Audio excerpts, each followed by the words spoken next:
It's Taste of Country Nights with Evan Paul on demand, season 3, episode 10 with Keith Urban. So I get in there, I open the door, I go in, I go to the corner of this room, I'm lifting my guitar case, and one of the guys at the meeting, there must have been 8 people in there, he goes, can we help you? Hello? And I was like, I'm just getting my guitar out. He goes, we're having a meeting here. And I went red, just so embarrassed.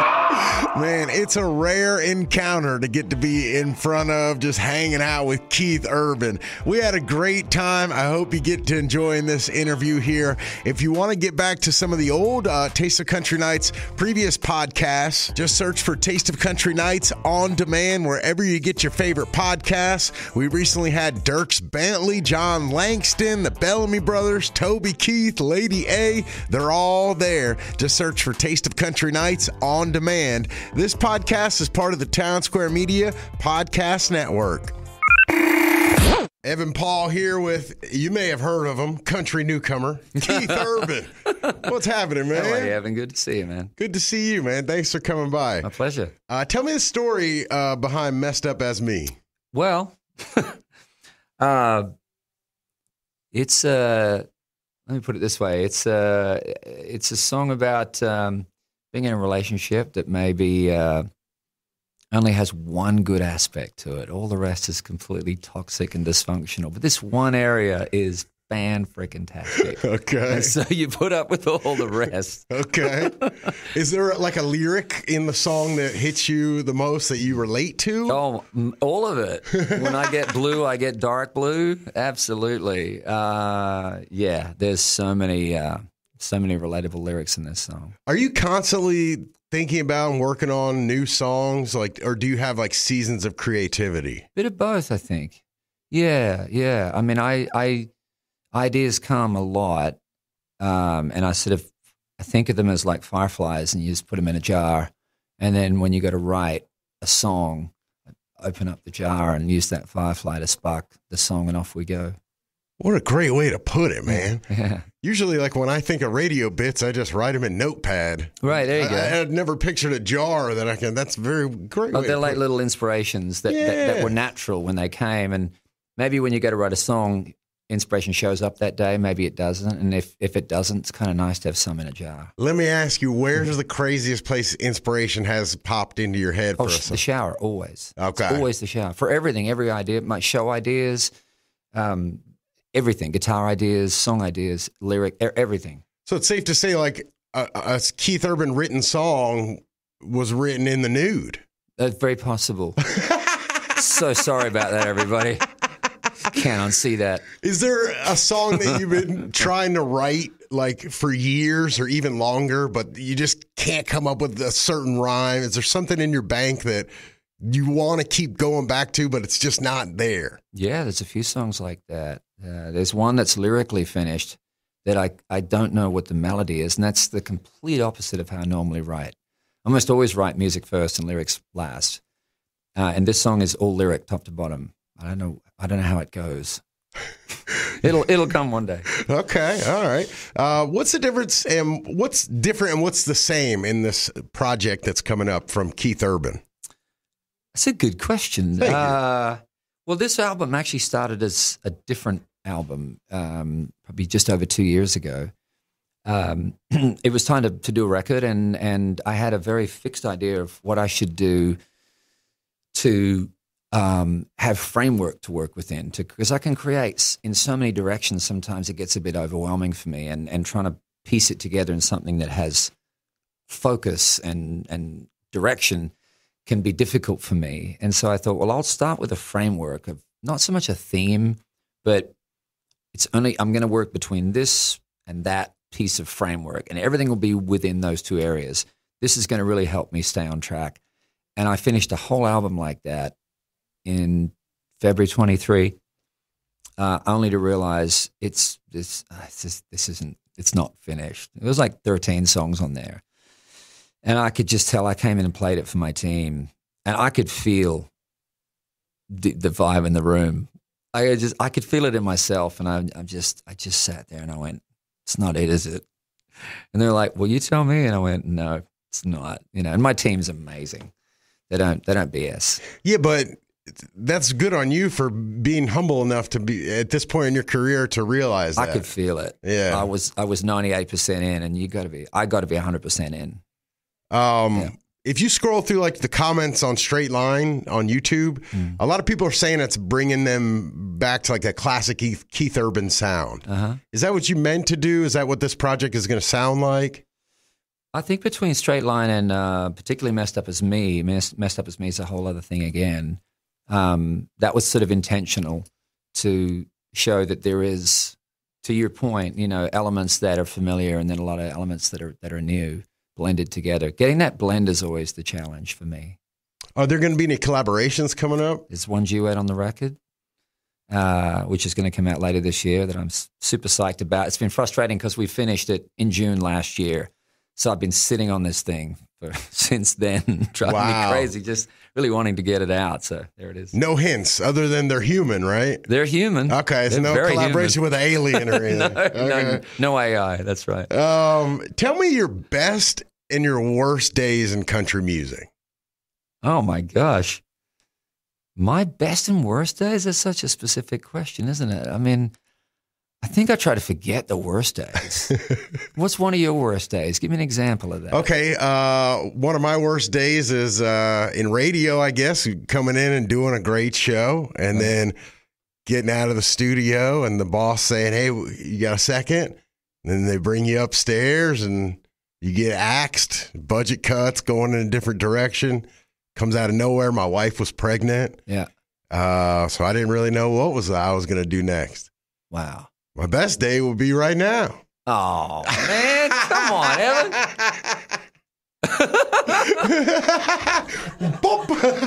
We got me one. That's funny.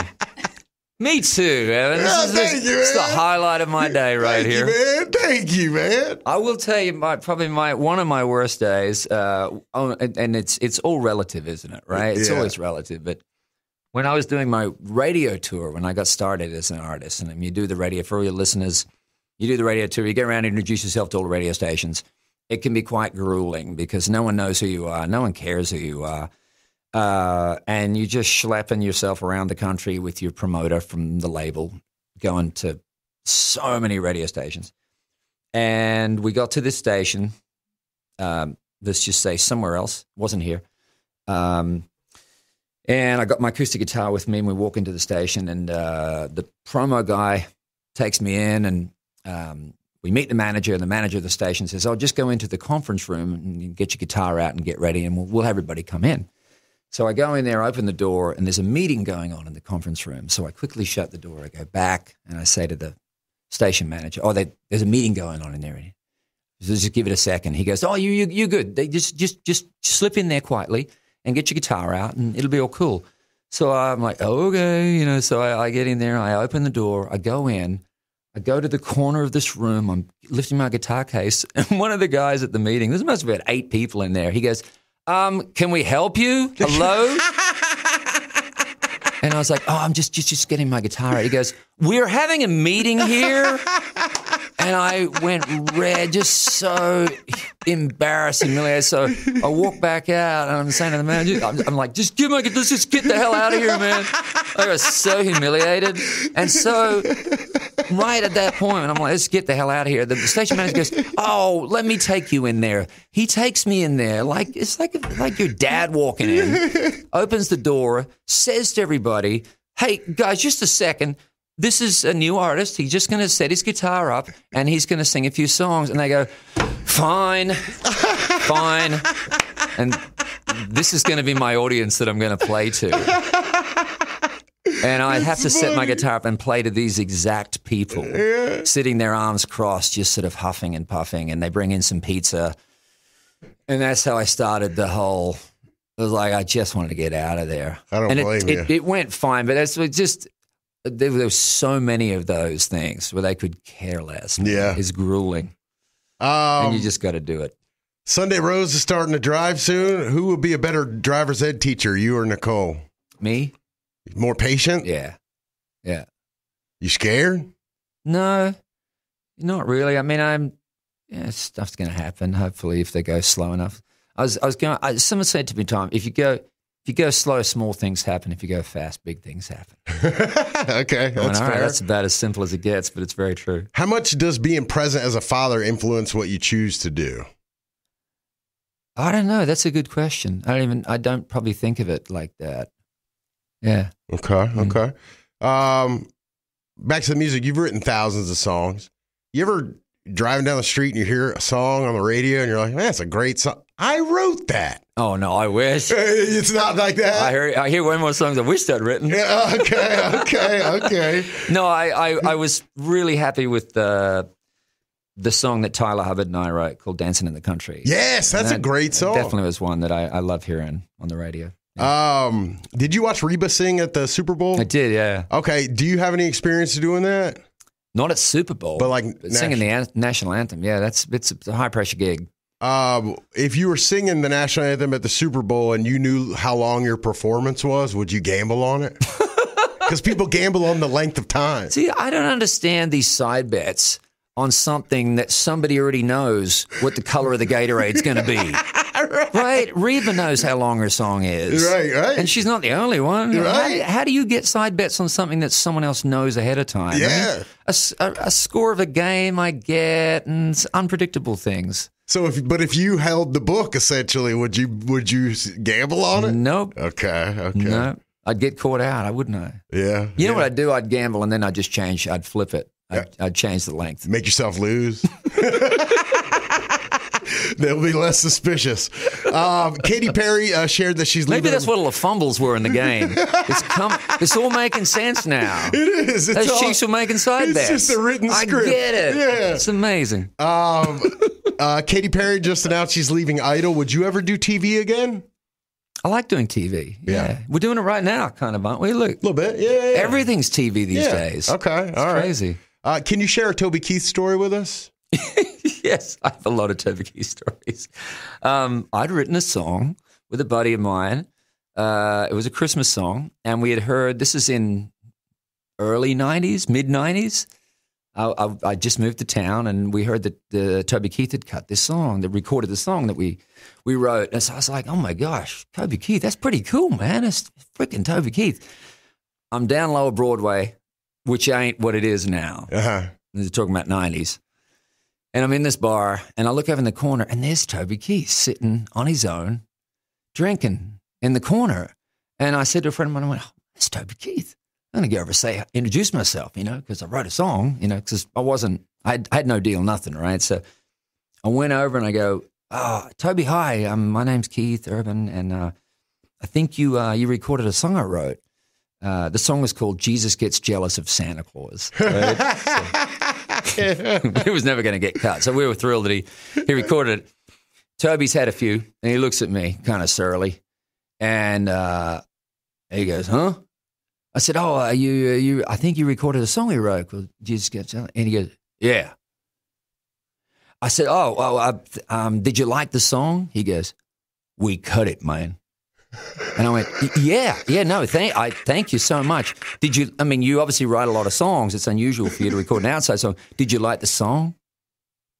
We cut it, man. And then he just went back to his drink, and I just walked away.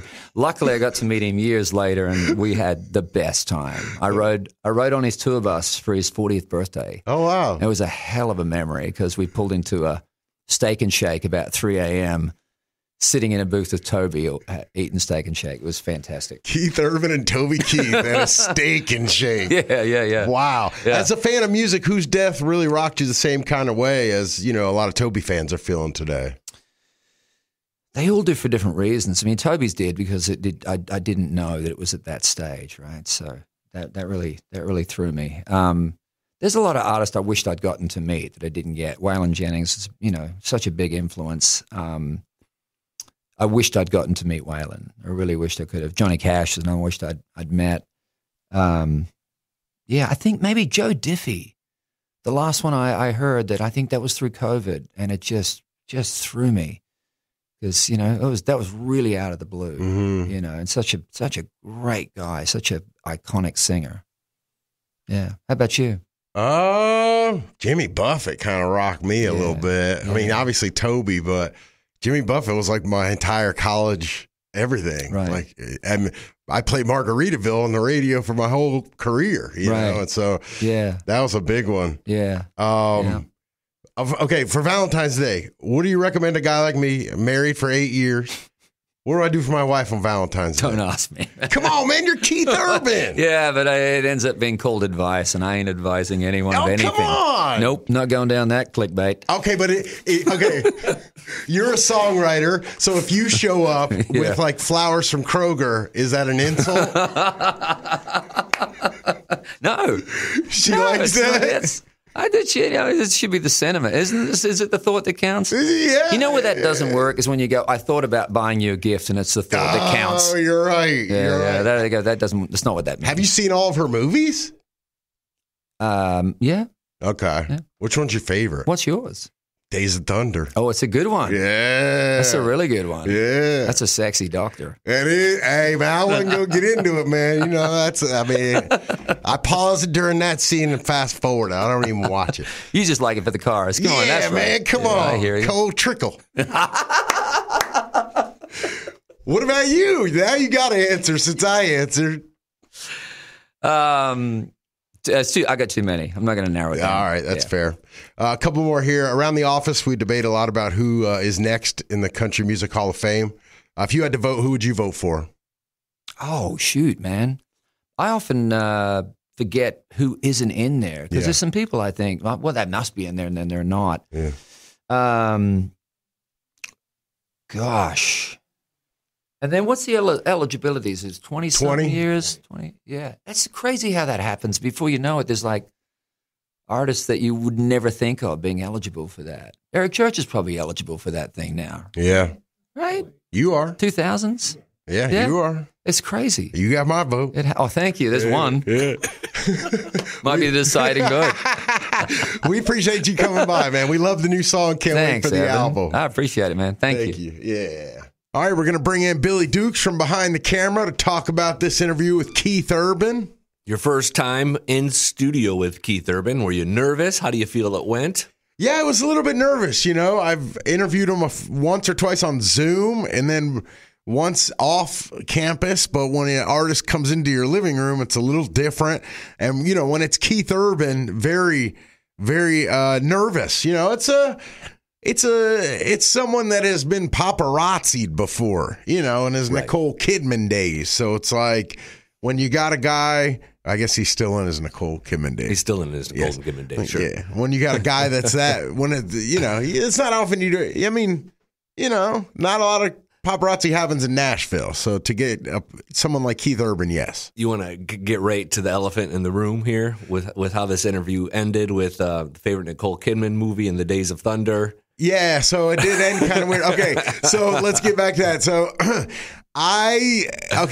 so when I asked him his favorite Nicole Kidman movie, it was kind of a throwaway because I didn't expect him to answer it. You know, I mean, he doesn't really get too personal always, but I shot my shot. And he turned it immediately on me, like you heard. And I'm not prepared for that. I'm prepared to give the question. So the only movie that came to my head of hers, true honest to God, the first thing that popped in my head, and that's not edited for time. So I had like 0.7 seconds to react. Right. The first thing that came to my mind was Days of Thunder because I'm from Charlotte. Sure. And that was filmed there. So I was like, my favorite Nicole Kidman movie is Days of Thunder. And then when which is problematic because Tom Cruise is in that movie and stars Nicole Kidman. Right. And Tom Cruise was married to Nicole Kidman before she got married to Keith Urban. Yeah. I didn't really know all that. So that didn't hit me until I was on my way home. And it hit me immediately. Okay, see, because he doubled down on it too. Yeah. So then when I doubled down and said cold trickle, that onion didn't get peeled until later in the day after I was home when someone hit me up on Instagram and was like, "Yo, cold trickle, you had to pick him," and I was like, Oh my gosh. That was Tom Cruise's character. That's Tom Cruise's character. So then I went and rewatched the interview and listened, and yeah, so that's kind of how it unfolded with me. That was the elephant in the room. At the time, I was oblivious, which might have helped it become humor and not offensive. So, in my opinion. In your defense, I'm not sure that if I was put on the spot like that, I could name the titles of more than a handful of Nicole Kidman movies. I would come up with Days of Thunder. I would come up with Lady Marmalade. Probably. See, I never even saw that. Okay. I mean, I saw that a long time ago. That Ghost one she was in was really good, but I couldn't think of the title. I think it might be called The Others. Yeah, that was the one she won an award for. But then pretty quickly, I'm getting to some of her contemporary stuff. Like she was in a Paramount Plus series called The Lioness. But that's not a movie. That's not a movie. That is that wouldn't even qualify. He would have raked you out to dry. Yeah, so like I wouldn't necessarily be able to come up with 6-7 titles off the top of my head. Although if I saw him, I'd be like, oh yeah, that's a great movie. That's a great movie. That's a great movie. She's in a ton of great films. But the one, I mean, Days of Thunder that pops up to the top of the list first. Dude, and then he had to make it like more uncomfortable by saying like, that's a sexy doctor, huh? Well, see, now I thought he was doing you a solid there. Like he was deflecting off of the obvious. Oh. And he was like, that's a sexy doctor. And then your response was great. Like, hey, I fast forward. I thought, wow, that was really sharp. Evan's on his game. Next question. But then you just shouted Cole Trickle. Yeah. For no apparent reason. Which, okay, can you name another character at Days of Thunder? I'm not sure if I've seen it all the way through. Could you have named Cole Trickle? No. But when you said it, I knew. Okay, but so if the Jeopardy question was, what was Tom Cruise's character in Days of Thunder, you wouldn't have... If you had it wouldn't have come to me. Okay, Jeopardy, bad example. Kids game where you have like Miss Rachel, or it's like A, B, and C. And you can pick one. And one of them was Cole Trickle, John Norris, or Kyle Busch, Cole Trickle. I would have known it in that context, but like if it would have been like, which movie is Cole Trickle in, I probably would have said Talladega Nights, Will Ferrell's character. Okay, that's fair. Okay. That's where I would have. So I knew it was a race movie, but I would not have. So, yeah. Well, in my opinion, it helped with the entertainment and humor of the interview, and I didn't know at the time, which I think made it possible. If I would have known, I might not have said that. I mean, I wouldn't have said that. I mean, if they would have been like, hey, Keith's going to ask you everything you ask him, but he's going to ask you, I would have prepared, and I definitely wouldn't have picked Days of Thunder, and I definitely wouldn't have randomly just shouted out. We got some run on it, though. I thought it was actually a really sincere moment. Keith, he didn't seem bothered in the least by it, like in the room or even afterwards. He had a really pleasant conversation with us. So I don't think it annoyed him. Yeah. No one really knows what that relationship's like between Nicole and her ex. And it was so long ago. It was so long ago. I didn't know it was that long ago until I started going down the tunnel when someone told me what I did. So, But, Keith in general, though, and we talked about this, very savvy when it comes to interviews. And I mean this as a compliment to him. Another instance where he turned the question back on you was when you asked him for your best and worst days in Nashville. That was another moment where really kind of created a really relatable, you shared your story about getting fired. Yeah. But from his standpoint, that bought him time to think of a story that was his worst day and he could tell in the setting that he trusted. Right. And, not everyone can pull that off as an interviewee. Right. You got to almost be Keith Urban. I mean, if a new interviewee was sitting in that position and everything I asked, or not everything, but a couple of things I asked, they would ask me back. Mm-hmm. I would be like, dude, like, what are we doing here? Like, or like, is this your first interview? But the fact that he did it right, he is so veteran of it that he knew, all right, I got to buy some time. Mm-hmm. Let me do it in an endearing way. And he's a smart guy. Like, if you didn't know, I didn't really, I'd only, before this had, like I said, only like 4 or 5 minutes with him, not in person, but he's definitely a smart guy. It really makes us think, or makes me think, like, is it because he's Australian? He definitely has done a ton of interviews and kind of knows how to avoid certain things. And he even brought that up at one point. But I think that the story he told about the conference room and the radio tour, I mean, that was a great story. We hung like a whole video on it and made a news article out of it. Was that his worst day? Probably not. No. But we weren't necessarily looking for that per se to find his lowest point.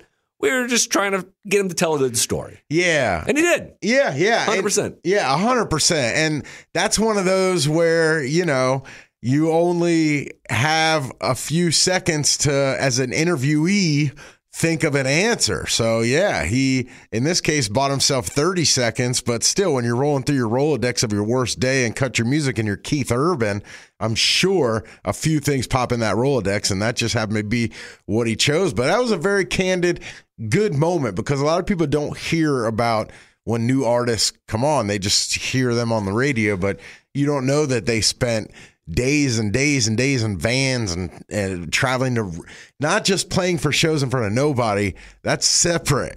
Playing in front of radio station people and personnel that don't want to be there. It's a terrible experience. Yeah. Did you do those? Like, you worked a lot of non-country stations. Was that a thing in pop? Yeah. But they didn't bring the artists as much per se. It would just be like, they're bringing in this label, and they would come in with pizza and they would play a bunch of songs from that label. Sometimes they would bring the artist in, but rarely a performance. But that's something to where it's like they get drug around to every radio station, and it's like John in sales who just has this big sale. Right. He's trying to close with Pepsi, and he's got to sit here and listen to Keith Urban, who he's never heard of, play a bunch of songs. And good for Keith for telling that story, because not a lot of people tell that story. Julie in traffic. I did a lot of those. Lainey Wilson actually just shared a story recently about a really bad experience on the radio tour where the person told her like she just couldn't sing, or that she had a terrible voice or something like that. And it really stuck in her crawl. You can make a case that you should just abolish the whole radio tour system, because it not only leads to these terribly like demeaning moments for artists, like when you kind of get back to like the Me Too movement from several years ago, like a lot of it was like radio tour stuff, or these handsy radio programmers were taking advantage of newer artists. That guy in Taylor Swift. Yeah, exactly. Or you got like some label guy or a manager who's like doing a whole cross-country road trip with a 22-year-old artist. Like, when is that? Like, I mean, it's just ripe with possibilities for things to go sideways. But I did a lot of those. A lot of artists that you hear on the radio today, I hosted their radio tour when I was back in radio. Lady A, Justin Moore, Chris Young. I mean, you get a free lunch, right? Generally. Yeah. Generally you do. So get a little pizza. But at the time, Lady A was like you were more excited for the pizza.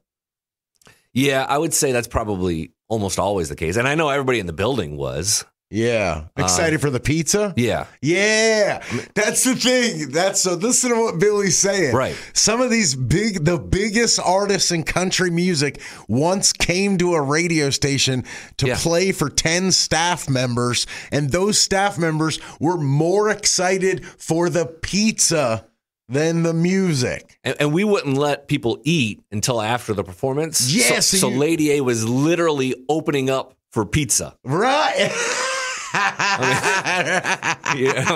It's silly.